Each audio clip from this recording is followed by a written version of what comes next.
अमावस्या और पूर्णिमा, दो बहनों की कहानी। एक राज्य में एक राजा और एक रानी रहते थे, जिनकी 4 संतानें थी, 2 लड़के और 2 लड़की। एक लड़की का नाम पूर्णिमा तथा दूसरी लड़की का नाम अमावस्या था। पूर्णिमा घर के कामों में निपुण थी और घर का पूरा काम करती थी और भगवान की पूजा अर्चना भी किया करती थी।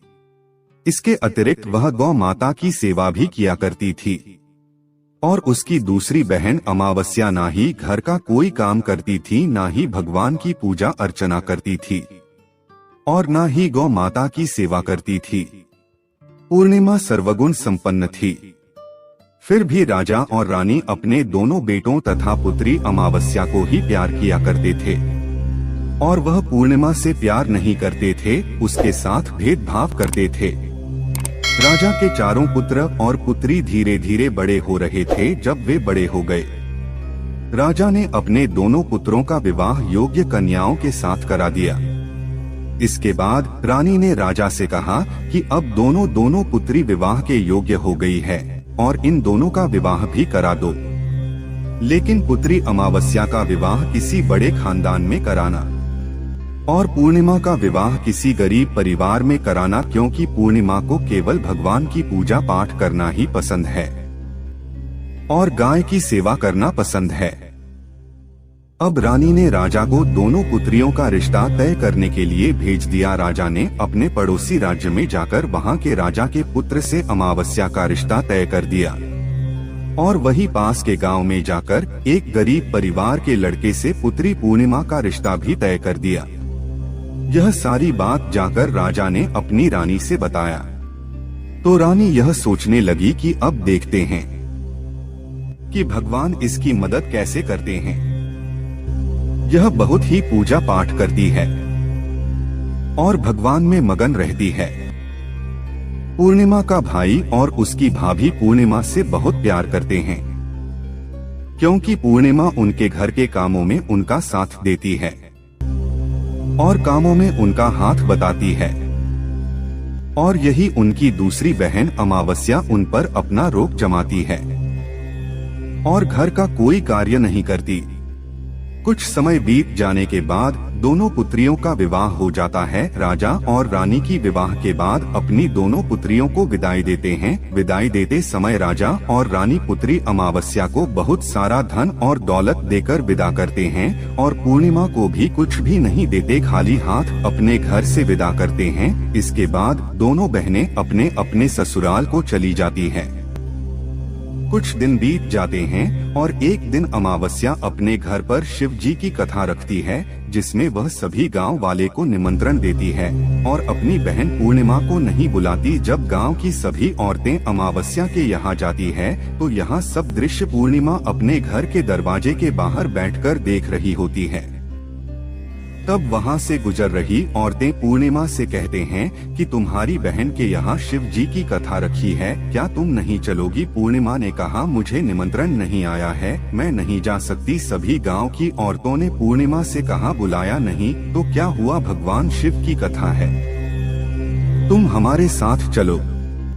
गांव की सभी औरतों की बात मानकर पूर्णिमा भी उनके साथ भगवान शिव की कथा में अमावस्या के घर चली जाती है। जब अमावस्या की नजर पूर्णिमा पर पड़ती है तो वहाँ कहती है कि तुम यहाँ कैसे चली आई, मैंने तो तुम्हें बुलाया नहीं था। खैर कोई बात नहीं, अब तुम आ ही गई हो तो चुपचाप बैठी रहना। और यह कहते हुए अमावस्या में पूर्णिमा की गरीबी का भी मजाक उड़ाया। पूर्णिमा की आंखों में आंसू आ गए और रोते रोते मन ही मन में पूर्णिमा भगवान शिव से विनती करती है, हे भगवान, क्या पूजा पाठ करना गलत है? गौ माता की सेवा करना गलत है? आखिर मेरी गलती क्या है? आप मुझ पर अपनी कृपा दृष्टि कब बनाएंगे? पूर्णिमा बार बार भगवान शिव से यही कहती रहती। इतने में शिव कथा पूरी हो जाती है और अमावस्या भगवान का प्रसाद बांटने लगती है। वह सभी लोगों को प्रसाद देती है। लेकिन पूर्णिमा को वहाँ प्रसाद नहीं देती। पूर्णिमा बिना प्रसाद के ही अपने घर लौट जाती है। रास्ते में वह यहाँ सोचते हुए चलती है कि यदि बच्चे उससे कथा का प्रसाद मांगेंगे तो वह उन्हें क्या जवाब देगी। उसने सोचा था कि वह अपने मायके, अपने भाई और भौजाई के यहाँ जाएगी और वहाँ जाते हुए वहाँ बच्चों के लिए कुछ लेकर जाएगी। ऐसा सोचते हुए वहाँ अपने घर वापस लौट आई। घर वापस लौटकर आने के बाद वह अपने पति और बच्चों से कहती है कि वह अपने मायके जा रही है। पति ने कहा ठीक है, और कुछ समय के बाद पूर्णिमा अपने मायके के लिए रवाना हो गई। चलते चलते रास्ते में एक चबूतरा आया जिस पर तुलसी का पौधा लगा था। उस चौधरी पर एक बूढ़ी अम्मा बैठी हुई थी। वह कोई और नहीं, साक्षात तुलसी माँ थी। उस बूढ़ी माता ने पूर्णिमा से कहा, बिटिया तुम कौन हो और कहाँ जा रही हो। पूर्णिमा अपना परिचय देती है। परिचय देने के बाद बूढ़ी औरत ने पूर्णिमा से कहा कि यहाँ तुलसी का पौधा सूख रहा है, इसमें थोड़ा सा पानी डाल दो और इस चबूतरे की साफ सफाई कर दो जिससे मुझे थोड़ी ठंडक मिलेगी। पूर्णिमा ने कहा कि ठीक है माँ, मैं तुलसी में पानी डाल देती हूँ और यहाँ की साफ सफाई भी कर देती हूँ। पूर्णिमा ने साफ सफाई करने के बाद बूढ़ी अम्मा को भी नहला दिया और बूढ़ी अम्मा की भी सेवा की। उनके पैर दबाए और बूढ़ी अम्मा से कहा कि माँ जी और बताइए मैं आपकी क्या सेवा करूँ, और कोई काम है तो बता दीजिए मैं कर दूंगी। बूढ़ी अम्मा ने कहा कुछ नहीं, अब तुम जाओ और वापस आते समय मुझसे मिलते हुए जाना। पूर्णिमा ने बूढ़ी अम्मा से कहा ठीक है मामा जी, मैं जाती हूँ, वापस आते वक्त आपसे मिलते हुए जाऊंगी। कुछ समय आगे चलने के बाद एक शिव मंदिर आया। वहाँ पर उसे एक बूढ़े बाबा मिले जो मंदिर के बाहर बैठे हुए थे। वह कोई और नहीं, साक्षात भोलेनाथ थे। उन्होंने पूर्णिमा से कहा कि कहाँ जा रही हो बेटी, तुम कौन हो। तब पूर्णिमा ने अपना परिचय दिया। फिर उस बूढ़े बाबा ने पूर्णिमा से कहा इस चबूतरे की और इस मंदिर की सफाई कर दो। तब पूर्णिमा ने मंदिर की और चबूतरे की साफ सफाई कर दी और वहाँ पर पूजा पाठ अर्चना भी की। और साफ सफाई पूजा अर्चना करने के बाद उन्होंने बूढ़े बाबा को भी नहला दिया और उनसे कहा कि बाबा और कोई काम हो तो बताइए। तब बूढ़े बाबा ने कहा नहीं बेटी, अब तुम जाओ और वापस आते वक्त मुझसे मिलते हुए जाना। पूर्णिमा ने कहा ठीक है बाबा, मैं जाती हूँ, वापस आते हुए आपसे मिलते हुए जाऊंगी। आगे चलते चलते कुछ दूर चलने के बाद पूर्णिमा को एक काली जी का मंदिर दिखा। वहाँ भी एक बूढ़ी अम्मा चबूतरे पर बैठी हुई थी। उस बूढ़ी औरत ने भी पूर्णिमा से कहा कि बेटी तुम कौन हो, कहाँ जा रही हो। तब पूर्णिमा ने उस बूढ़ी औरत को भी अपना परिचय दिया। बूढ़ी औरत ने पूर्णिमा से कहा कि यहाँ पर सभी पूजा पाठ करने के लिए आते हैं, लेकिन मंदिर की साफ सफाई करने के लिए कोई नहीं आता, इसीलिए तुम मंदिर की और चबूतरे की साफ सफाई कर दो। पूर्णिमा ने कहा ठीक है माताजी, और पूर्णिमा मंदिर की और चबूतरे की साफ सफाई कर देती है और पूजा पाठ भी करती है और माताजी का श्रृंगार कर देती है और उस बूढ़ी अम्मा को भी नहला देती है और बूढ़ी अम्मा के पैर दबाती है और कहती है कि सभी काम हो गया है माँ जी, और कोई काम हो तो बताइए। बूढ़ी अम्मा कहती है कि नहीं बेटी, अब तुम जाओ, लेकिन वापस आते वक्त मुझसे मिलते हुए जाना। पूर्णिमा कहती है ठीक है, और वह आगे चली जाती है। आगे चलते चलते एक नदी आती है। वहाँ पर भी एक बूढ़ी अम्मा बैठी रहती है और वहाँ कहती है कि बेटी तुम कौन हो और कहाँ से आई हो। उसे भी पूर्णिमा अपना परिचय देती है। बूढ़ी औरत पूर्णिमा से कहती है कि नदी पर स्नान करने तो यहाँ पर सब आते हैं, लेकिन यहाँ की साफ सफाई कोई नहीं करता, इसलिए तुम इस किनारे पर साफ सफाई कर दो। पूर्णिमा कहती है ठीक है माजी, और वहाँ की साफ सफाई कर देती है और उस बूढ़ी अम्मा के पैर दबा दी है और कहती है माँ जी, और कोई काम हो तो बताइए। बूढ़ी औरत कहती है कि कुछ नहीं बेटी, तुम जाओ, लेकिन वापस आते वक्त मुझसे मिलते हुए जाना। और वहाँ नाव में बैठकर नदी के दूसरे किनारे पहुँच जाती है और वहाँ अपने मायके के घर पहुँच जाती है। वहाँ पर पूर्णिमा के भाई और भाभी उसे देखकर बहुत खुश हो जाते हैं और वे पूर्णिमा की बहुत खातिरदारी करते हैं और उससे बहुत सारी बातें करते हैं और कहते हैं कि बच्चों को भी साथ में लेकर आती तो बहुत अच्छा होता। अब कुछ समय के बाद पूर्णिमा ने वापस अपने ससुराल जाने को कहा तो उसकी भाभी ने उसके लिए एक साड़ी दी और खेलों में बच्चों के लिए कपड़े और खाने पीने की कुछ चीजें रख दी और कहा कि तुम बहुत दिनों के बाद आती हो। और पूर्णिमा की भाभी ने यह थैला पूर्णिमा के हाथ में दे दिया और कहा कि जाओ और जल्दी वापस आना। इसके बाद पूर्णिमा वहाँ से अपने ससुराल के लिए रवाना हो गई और उसी की नदी के किनारे पहुंची और नाव में बैठकर दूसरे किनारे पर उतर गई। वहां पर उतरने के बाद वहां पर उसे वही बूढ़ी अम्मा मिली जो साक्षात गंगा मैया थी। उस बूढ़ी अम्मा ने पूर्णिमा को एक फैला दिया और कहा कि इसे तुम अपने घर जाकर ही खोलना। अब पूर्णिमा के पास बहुत पहले हो गए थे। उन्हें लेकर पूर्णिमा वहां से रवाना हुई। आगे कुछ दूर चलने पर काली माँ का मंदिर आया। वहां पर काली माँ बूढ़ी माँ के रूप में विराजमान थी। उसने कहा, आ गई बेटी पूर्णिमा। पूर्णिमा ने कहा, हाँ माजी मैं आ गई। तो काली माँ ने उसे एक फैला दिया और कहा, तुम यहाँ थैला अपने घर जाकर खोलना। अब पूर्णिमा के पास 3 थैले हो गए थे। तीनों थैली लेकर पूर्णिमा आगे बढ़ी। कुछ दूर जाने पर शिव जी का मंदिर आया जहां बूढ़े बाबा के रूप में शिव जी स्वयं विराजमान थे। बूढ़े बाबा ने कहा, पूर्णिमा तुम वापस आ गई। पूर्णिमा ने कहा, हाँ बाबा मैं वापस आ गई। बूढ़े बाबा ने भी पूर्णिमा को एक फैला दिया और कहा कि यह थैला तुम घर जाकर ही खोलना। पूर्णिमा ने कहा, ठीक है बाबा। अब पूर्णिमा के पास 4 थैले हो गए थे। अब पूर्णिमा 4 थैले पहले को अब कैसे ले जाती। उसने एक पुरानी साड़ी निकाली और उन सभी खेलों का एक गड्ढा बना लिया और सर पर रखकर वहां से रवाना हो गई। कुछ दूर जाने के बाद उसे तुलसी माँ बूढ़ी औरत के रूप में मिलती है और कहती है, पूर्णिमा तुम आ गई। पूर्णिमा कहती है, हाँ माजी में आ गई। वह बूढ़ी औरत भी उसे एक थैला देती है और कहती है कि यह थैला तू अपने घर जाकर ही खोलना। पूर्णिमा कहती है, ठीक है माजी। अब पूर्णिमा के पास 5 थैले हो गए थे। पूर्णिमा वहां से रवाना हुई तो वापस अपने घर पहुंच गई। पूर्णिमा ने बच्चे को नीचे रखा और सबसे पहले अपने मायके का थैले खोल कर देखने लगी। उसमें बच्चों के लिए अच्छे अच्छे कपड़े और खाने पीने की चीजें थी और उसने कुछ गहने भी थे।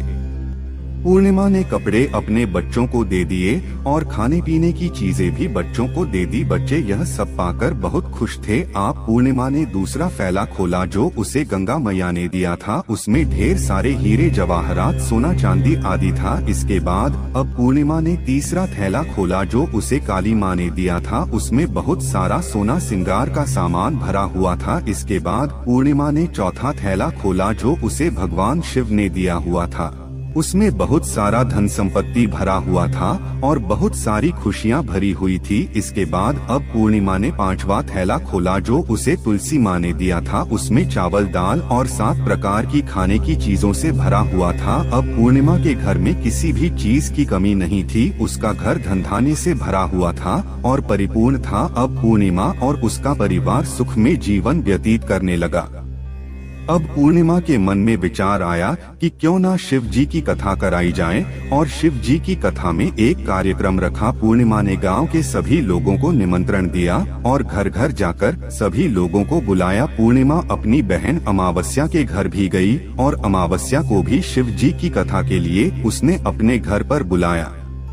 जब अमावस्या पूर्णिमा के घर शिव जी की कथा में आई तो उसने देखा कि पूर्णिमा के घर में किसी भी चीज की कोई कमी नहीं है। इतना सारा धन दौलत देखकर अमावस्या आश्चर्यचकित हो गई। उसने पूर्णिमा से कहा कि तुम्हारे घर में इतनी धन और दौलत कहाँ से आई। पूर्णिमा ने कहा, देखो बहन, तुमने शिव जी की कथा में मुझे नहीं बुलाया था, फिर भी मैं चली आई और तुमने मुझे प्रसाद तक नहीं दिया और मेरी गरीबी का मजाक भी उड़ाया। उसके बाद मैं अपने घर आ गई और घर आते हुए मन ही मन में सोच रही थी कि अपने मायके जाऊंगी और मैं अपने मायके चली गई और जो कुछ घटना इस बीच हुई वह सभी घटना अपनी बहन अमावस्या को बताती है। तो अमावस्या कहती है कि तुम भी मुझे प्रसाद मत दो और मुझे डांट लो। लेकिन पूर्णिमा ने कहा कि यह तो भगवान का प्रसाद है, मैं तो सबको दूंगी और तुम्हें भी दूंगी। फिर भी अमावस्या ने प्रसाद नहीं लिया और वह सीधे अपने घर चली गई। घर जाकर अपने बच्चों से कहकर वहां अपने मायके जाने के लिए तैयार हो गई और मायके के लिए निकल गई। उसे भी रास्ते में चलते चलते तुलसी माँ मिली, जो चबूतरे पर बूढ़ी माँ के रूप में बैठी हुई थी। बूढ़ी माँ ने अमावस्या से कहा कि बेटी कौन हो तुम और कहाँ जा रही है। अमावस्या ने अपना परिचय दिया। बूढ़ी माँ ने कहा, बेटी यह तुलसी का पौधा सूख रहा है, इसमें थोड़ा सा पानी डाल दो और इस चबूतरे की साफ सफाई कर दो। इस पर अमावस्या ने कहा, बुढ़िया तुझे दिखाई नहीं दे रहा कि मैंने इतनी महंगी साड़ी पहन रखी है, यह गंदी हो जाएगी। ऐसा कहकर वहाँ से आगे चली गई। आगे जाने पर उसे भगवान शिव मिले, जिसे भी उसने ऐसा ही कहा। उसके बाद आगे जाने पर उसे काली माँ मिली, जिससे भी उसने यही सारी बातें कही। आगे जाने पर उसे गंगा मिले, जिसे भी उसने यही सब कहा और आगे चली गई। इसके बाद अमावस्या जब नाव में बैठने लगी तो उसे नाव में फूलों की जगह कांटे भरे थे, जो उसके पैरों में शुभ रहे थे। किनारे पर उतरकर वहां अपने मायके चली गई। जब वहां उसे उसकी भाभियों ने तथा भाइयों ने देखा तो मन ही मन में कहने लगे कि काम की ना काज की ढाई मन अनाज की, अब आ ही गई हो तो ठीक है। पूर्णिमा तो हमारे कामों में हाथ बताती थी, यह कोई काम करेगी तो नहीं। अब उन्होंने खाना बनाया और खा पीकर सभी सो गए। अमावस्या जब सुबह उठी और अपनी भाभियों से कहा कि मैं अपने ससुराल जा रही हूँ। उन्होंने कहा कि ठीक है जाओ। अमावस्या बोली, पूर्णिमा को तो तुमने एक फैला दिया था और मुझे कुछ नहीं दोगे क्या भाई? और भाभी ने कहा कि तुम घर जाओ, थैले तुम्हारे घर पहुँच जाएगा। फिर अमावस्या वहाँ से निकल गई और नदी के किनारे पर पहुँची। वहाँ गंगा मैया बूढ़ी औरत का रूप धारण करके बैठी हुई थी। बूढ़ी माँ ने कहा, आ गई बेटी? तो उसने कहा, हाँ मैं आ गई। अमावस्या ने कहा, तुमने पूर्णिमा को एक फैला दिया था और मुझे नहीं दोगी क्या? बूढ़ी अम्मा ने कहा, तुम घर जाओ, थैले तुम्हारे घर पहुंच जाएगा। इसके बाद आगे जाने पर उसे काली मैया मिली, जिसने भी अमावस्या को यही कहा। इसके बाद आगे जाने पर उसे शिव भगवान मिले, जिन्होंने भी अमावस्या से यही कहा। इसके बाद आगे जाने पर उसे तुलसी माँ मिली और उसने भी अमावस्या से यही कहा, तुम घर जाओ, थैले तुम्हारे घर पहुँच जाएगा। अमावस्या अपने घर पहुंच गई है। आंगन में ने देखा तो वहां पर 5 थैले पड़े हुए थे। अमावस्या ने मन ही मन सोचा कि अब तो मेरे पास बहुत सारी धन और दौलत आ जाएगी। जल्दी जल्दी उसमें सभी थैले को खोला। किसी में मिट्टी थे तो किसी ने पत्थर, किसी में कंकर और किसी में कोयला। उसे मायके से भी कुछ नहीं मिला था। इन थैले में कुछ भी नहीं था। अमावस्या दौड़ती हुई पूर्णिमा के घर गई और कहती है कि तुम्हें तो इतना सब कुछ मिला, मुझे तो कुछ नहीं मिला, आखिर क्यों? तो पूर्णिमा कहती है कि जब मैं अपने मायके जाती हूँ तो अपनी भाभियों के साथ उनके कामों में हाथ बताती हूँ, उनके साथ मिलकर काम करती हूँ, लेकिन तुम ऐसा कुछ नहीं करती, उनकी इज्जत भी नहीं करती, इसीलिए वह तुम्हें भला क्या देंगे। इसके बाद तुमने गंगा मैया को ठुकरा दिया और काली माँ को भी ठुकरा दिया और भगवान शिव को भी तुमने ठुकरा दिया, इसलिए उन्होंने भी तुम्हें कुछ नहीं दिया। अमावस्या कहती है कि बहन तुम मुझे माफ कर दो, मैंने तुम पर हमेशा अत्याचार किया है, मुझे कुछ नहीं मिला तो कोई बात नहीं, मैं भी भगवान की भक्ति करूंगी और सब कुछ प्राप्त कर लूंगी, मुझे इन सब चीजों का रहस्य बताओ। तो पूर्णिमा ने कहा कि तुम 3 सूत्र का ज्ञान ले लो और उसकी कथा करना। पहले सूत्र में दया मांगना और दूसरे सूत्र में कथा मांगना और तीसरे सूत्र में 108 बार ओम नमः शिवाय का जाप करना। बहन भगवान ने यह सूत्र दिए हैं, इनको अपने हृदय में बसा लेना। मैंने भी यह 3 सूत्र अपने जीवन में अपनाए थे और सच्चे मन से भगवान की भक्ति पूजा पाठ की थी। फिर भगवान ने मुझे यह सब कुछ दिया और तुम्हारे पास जो कुछ था वह भी सब खत्म हो गया। इसके बाद अमावस्या अपने घर गई और भगवान की पूजा पाठ करने लगी। भगवान शिव से उसने माफी मांगी और गौ माता की सेवा भी की और दूसरों की मदद भी करने लगी। दोस्तों, ऐसे ही वीडियो देखने के लिए चैनल को सब्सक्राइब करें एवं वीडियो को लाइक करें।